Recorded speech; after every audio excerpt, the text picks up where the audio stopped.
What a day to be at a Duffy Sports Grill, and what a day to be alongside Alex Gonzalez, coach of the Somerset Canyons Cougars, ahead of what should be an exciting fall for you all. Yep. Coming off a 7-4 season, a playoff year. Correct. I'm excited to see some football this fall. We just wrapped up the spring. If you don't know what this is, I'm Theo, Dorsey, ESPN West Palm Play, a Duffy's 2-for-1, where we take in the high school football coaches of this area. We help you get to know them a little better, and also we want to know about those Cougars this upcoming season. Let's start things off, though, man. You just wrapped up the spring. What was that like for you guys? The momentum you had from this past fall, making the playoffs. I know it didn't end the way you wanted to, but how'd you feel that worked through the spring for your guys? Well, first of all, thanks for having me on today. Got delicious food, drink. And, Come on, man. So I'm excited to be here today. So spring was awesome for us. I mean, we competed every single day. We got better every day. We made some changes in the coaching aspect of things, and it was for the better for our program moving forward. And I'm excited about this spring. It was a great spring. I'm excited for the fall. I'm excited as well. I'm also excited to dig into these wings. You already know award-winning wings, award-winning burgers here at Duffy Sports Grill. You see the smoke coming off of them. That's nice. Fresh. Hey, listen, this is my birthday gift to you. Yeah. Birthday. Oh, you remembered. Thank you. I remembered, yeah. You yourself, man, you don't just coach here in Palm Beach County. You used to play football here. Yep. You're going into your 4th year as the head coach at Somerset Canyons for the Cougars. What do you remember about your playing days here, and how much has football evolved or devolved in Palm Beach County from your perspective? Oh man, it's evolved completely, 100%. I mean, I graduated 2009 from Palm Beach Central, and during those early 2000 eras, it was a different type of football going on in the county. Some of the schools that were top dogs over there are not so much now. Back then it was Royal Palms, the world, Dwyer, Palm Beach Gardens. There was some pretty heavy hitters during that time. And at Palm Beach Central, being a relatively new school during that time, I think my senior year was our first winning season. We had the guys like John Bowstick, Pat O'Donnell, that were on that team. You were snapping for O'Donnell, I was right? long snapping for Pat. It's different. It's definitely different. I think the talent obviously has gotten better over the years. There's some phenomenal athletes, now that they were back then, but it's changed a lot, man. And but I'm excited for what we got going on this day and age, coaching it. Coaching this day and age is, as you say, Palm Beach County football has evolved. Also, the rules and things are starting to evolve alongside it. We know that the FHSAA is going to be voting on whether or not NIL will be coming to Florida. It feels like an inevitability. Georgia just approved it past October. There's 30 other states that have it. For you as a high school football coach, if NIL does come, what does that change about what you're able to do at your school? How does that affect Somerset Canyons? I haven't really thought about it too much in terms of how that's going to affect us. I mean, I know personally for me, I don't think it's going to affect my coaching style as much. I know that it's inevitable for it to occur with this day and age. I do agree, and I think that, some players should be getting paid for what is that they do. But I'm interested to see what FHSA does. I'm interested to see rules and regulations, how they're going to, kind of bind into it. But it's something that we just got to have to conform to and, adapt to. And I'm interested to see what happens. Obviously, it's a blessing to be able to coach all of these young athletes and help them grow to become, turn into young men.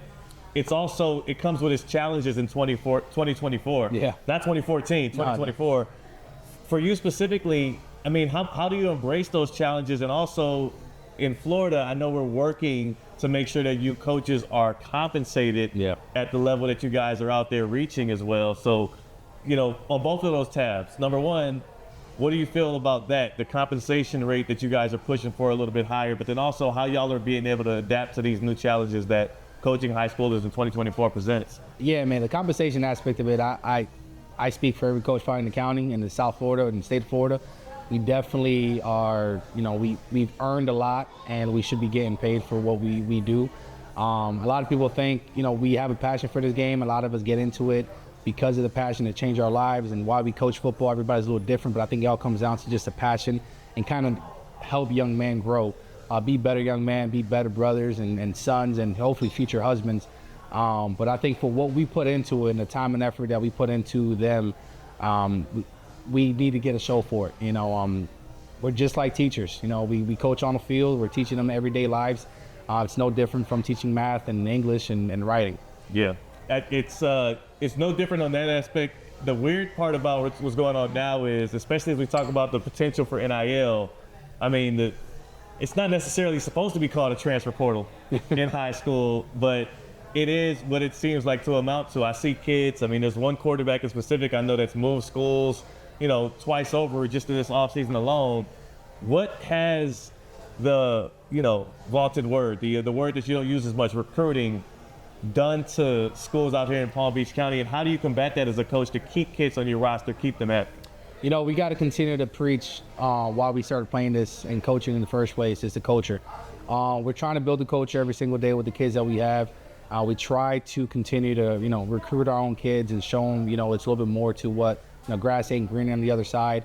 But, it's something that we got to battle with every day. I think if what we're doing as a program, if that speaks for itself. And listen, at the end of the day, if kids move for different reasons, some are legitimate reasons, some are just, false promises, and it's unfortunate, but it's hard to kind of battle that. But I think at the end of the day, we're doing a pretty good job on keeping our kids. We're charter school, middle school, so if I try to get them in young, early, kind of see what the culture of our program is doing from our middle school team going into high school.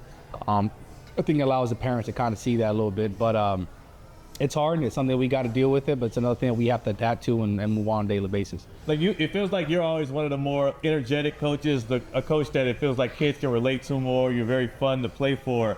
When a kid either transfers in or when a kid does want to transfer out, what are those conversations even like for you? Because I know they're tough, more adult-like conversations, or do you just leave it up to, what the kid in that family thinks is best for them, and you just take who wants to be in Boynton Beach with the Cougars? Yeah, I take it as, if you want to be part of what we're doing, then stay and help us grow. If kids want to leave, and I've had kids leave in the past, but it's been conversations that we sat down and talk about what is it that they want to go, why they want to go. End of the day, I still have to respect the decision that they're making because they're 15, 16, 17-year-olds. They're making a decision for themselves that they think is better for them, and I can't take that from them. Who am I to take that away from them? So I try to support them as much as we can, but try to also kind of let them know what we're doing here is going to, lead them places. Now, there's a big drought in Palm Beach County right now. Yep. The 5-6-1 hasn't seen a state championship in over a decade. You obviously want to be a person that can help bring stuff like that back. What has been stopping Palm Beach County from doing so? What's been the biggest hurdle? And while you answer that, I'll take a dip into these mozzarella sticks because this is a deep one. Yeah, so, playing in the early 2000s from 2005 to 2009, I think we've seen some championship teams at Dwyer, and even after high school, you see some other ones, with Dwyer again winning it, and Atlantic making a run a couple years ago in 2017, if I'm not mistaken. Keen's Academy in 2018 making a run. Mm-hmm. I think the biggest thing, either, and I could probably speak for a lot of our county schools, is keeping our top athletes home. We try to keep them home. A lot of our top athletes are going down to Broward. They're going down to Dade. Yeah. And it's that begging question of what are we doing, or how can we keep our top athletes here on? And what do you think is the reason for them leaving? It could be a lot of different things. I think for me is obviously the successes that the Broward and the county, that Dade schools are doing. Some of them from the private schools. It's hard to compete with the private schools, the St. Thomas, the Cardinal Gibbons, the Chaminade's. But even the public schools down in Dade, I think it's that rich history. A lot of the kids down there, we have different players in Palm Beach, Broward, and Dade. There's a different type of grit in East County, but I think keeping our players here it comes down to a developmental aspect. Starting from youth football, going in, and another thing I think is, what do we do as a high school program to, we got great coaches in our county. I think we have really good great head coaches, great assistant coaches. I think what we got to continue to do is kind of showcase that, every single day, and I think it's keeping our players here. Strength and conditioning is something that is not really valued in our county. And if you look at states like Georgia, Alabama, the Carolinas, the strength and conditioning coach, strength and conditioning program, it's valued up high within their district counties. And I think if that's something that Palm Beach wants to do, I think it'll keep our players here. We probably got one, maybe two schools in the county. They're probably private schools that have a legitimate strength and conditioning coach program that does all their athletes, their football. And you see those schools in every sport, win overtime. And I think that's something that we need to do a better job at. And I know it's a little different for the county, money-wise and all that type of stuff, but I think if we want to kind of see a next step for our teams, hit that next level, is strength conditioning program, a proper one with a certified coach, and then do the best we can to keep our players home. The guy that started the O-line asking for more strength and conditioning, it makes sense. It makes sense, especially in the trenches.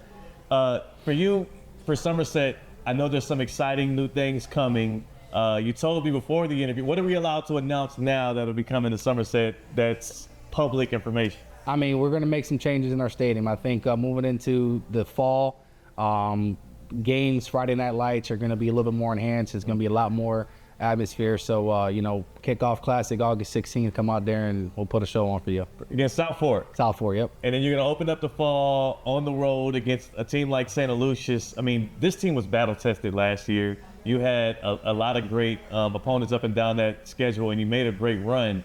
What do you feel like, starting the season against a team like St. Lucius, an area team as well, can do, not just for the kids' confidence on your team right there, but also for the growth to try to compete and take down a squad like that? Yeah, the growth of our program has taken the turn like 180 from when I started coaching at 17 and the type of schools that we were playing up until last year. I think every year we've gotten the players, we've developed our players that we have. We're a lot more football savvy. We got, I believe, every coach is going to say it, but I think I got one of the best coaching staff in the county in every position. So we've gotten to the point where we can battle some of these bigger schools. We're a much smaller school, and I always want to take that challenge to battle and play a bigger school in the area. Mm-hmm. We played Forest Hill the last 2 years, so now we're going to play St. Lucius for the next 2 years, and I'm excited for it. The boys are excited for it. It's going to be a good one. Got two more. One, which Cougar did you see out of the spring that kind of surprised you? A guy that maybe, somebody that showed some promise last fall and you feel like kind of took the next step? Who can we be looking out for next year? Well, a kid that didn't play out all for us last year because he was an ACL injury. He opened up the spring game with 5 sacks. Wilzard Sterling. He's a class of 27. He'll be a sophomore upcoming. Defensive end is 6'3", 195. He's been with me since middle school. He was the first middle school team when we started the middle school team 3 years ago. And, unfortunately tore his ACL last summer, and he was on rehab all year. He was on the sideline with us every single day during practice, kind of supporting our team. And once he got the clear go, he had a great offseason. And it showed that last Friday against Stoneman Douglas, and he balled out. And so he's a kid that, watch out for him. 5 sacks, quarterbacks beware this season. And then lastly, for you as a coach, we're doing these Duffy's 2-for-1s, not just to enjoy some great grub and some 2-for-1 drinks, but also to get to know coaches in this area better. Who do you think in Palm Beach County and even in the Treasure Coast is doing a great job, is doing right by their program, but doesn't get enough shine or enough credit for what they're making happen?